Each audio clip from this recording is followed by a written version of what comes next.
Alors, on part des années 80, qui sont, je l'avais dit, des années où, les régimes, d'Europe de l'Est et l'URSS connaissent des difficultés économiques importantes et qui vont amener le nouveau dirigeant de l'URSS à engager 2 séries de réformes. Donc là, il fallait marquer son nom, ça serait bien de le retenir, Gorbatchev. Donc, 2 séries de réformes, déjà plus de liberté. Alors, on retiendra que ceci, hein, c'est suffisant.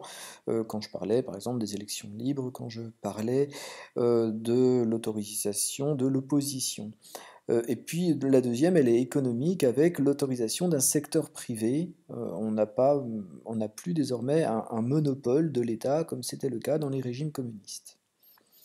Alors, ces réformes en URSS, eh bien, vont influencer les démocraties populaires qui, elles aussi, ben, vont voir leur population réclamer plus de réformes et vouloir plus de liberté.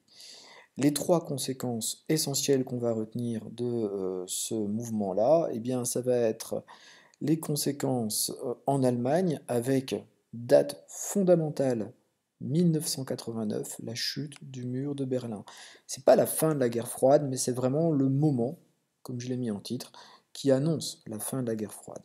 La chute du mur de Berlin, c'est vraiment un événement historique important dans notre leçon, et qui débouche pour l'Allemagne sur la réunification de l'Allemagne. La conséquence en Europe de l'Est, eh bien, c'est la fin des démocraties populaires en quelques années. Et pour l'URSS, eh bien, c'est sa disparition pure et simple dans l'éclatement que nous avons décrit rapidement auparavant. Éclatement et fin de l'URSS. Donc une nouvelle page d'histoire va s'écrire à partir de là, mais c'est bien une page qui se tourne, c'est celle de la guerre froide.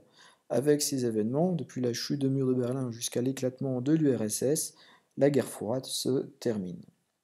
Alors je voudrais quand même qu'on place 2 éléments sur la frise. Donc évidemment la date de 1989, chute du mur de Berlin, et celle de 1991 avec l'éclatement et la fin de l'URSS. Voilà pour cette longue leçon, c'est terminé.